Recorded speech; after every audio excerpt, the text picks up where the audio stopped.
SNFCL Intel. The subject is prone to bouts of listlessness and lethargy. When in these bouts, his remote viewing capabilities are nominal. The subject's language skills are impressive. Documentation shows at least a rudimentary grasp of English, Russian, Arabic, French, Italian, German, Swahili, and Amharic. Oftentimes, the subject can be convinced through polite but insistent and simple verbal requests. SNFCL Intel. There are other times, however, where agents must use additional prompts if verbal requests are unsuccessful.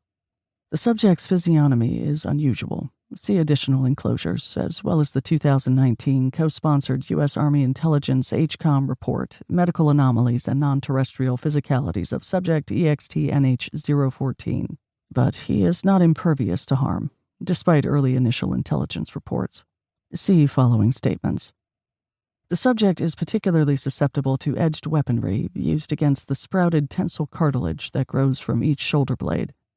The subject was allowed to grow his wings during his initial detainment with U.S. Army Intelligence, see Enclosure 1, which resulted in a significant loss of life and damage to a containment center, see Enclosure 2. Since that initial foray, the subject has been restricted to having said wings routinely severed, even when behavior is cooperative. Said severing is the most effective prompt, as subject finds the cutting of the prehensile cartilage tremendously painful. The subject must be physically restrained during the event, and has begged staff not to do it at various points during his containment. SNFCL Intel. The subject often speaks in oblique terms. Subject's answers to prompts can sometimes include riddles or cultural catchphrases he has picked up throughout his decades of detainment. His fluency of languages, as stated earlier, is significant, and his reading comprehension is at a young adult level in all noted languages. He is aware of spatial relations and often recalls geographical landmarks when remote viewing for a particular object or location.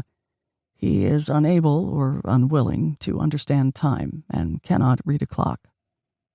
SNFCL Intel. U.S. Army Intelligence and HCOM personnel have long recognized the subject's mortality, i.e. the entropy the subject seems to be experiencing while in containment. This process has accelerated in recent years.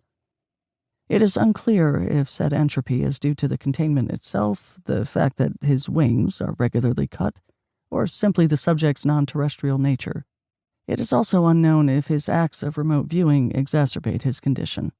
It has become clear that at some point, the subject will cease to reliably function, at which point he will be removed from the series of U.S. Army HCOM DISC operations. See Enclosure 6. SNFCL Intel. As mentioned, the most successful prompts for the subject are forceful but polite verbal requests. After periods of long silences or refusals, it's suggested that a reminder of wing cutting is an option. The subject will almost always continue his assignments after such a threat. After a wing cutting, the subject is contrite and pained, eager to participate in sessions for a considerable amount of time. SNFCL Intel. The depth of the subject's relationship with and understanding of heavy light objectives remains unclear. The objectives also appear to be non-terrestrial in nature, though it is unclear if they are of the same non-terrestrial form as the subject. Subject has consistently denied this. SNFCL Intel.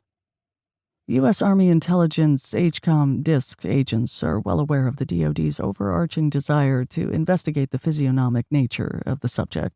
There is a tacit understanding that subject EXT-NH014 is profoundly unique. Operation Heavylight, like all operations in which the subject was previously a participant, requires the subject's active participation, i.e. agencies have been thus far unable to discover a way to isolate and make the subject utilize his unique psychoenergetic skills against his will. Attempts at isolating his abilities independent of the subject have been unsuccessful. The subject must be motivated to participate.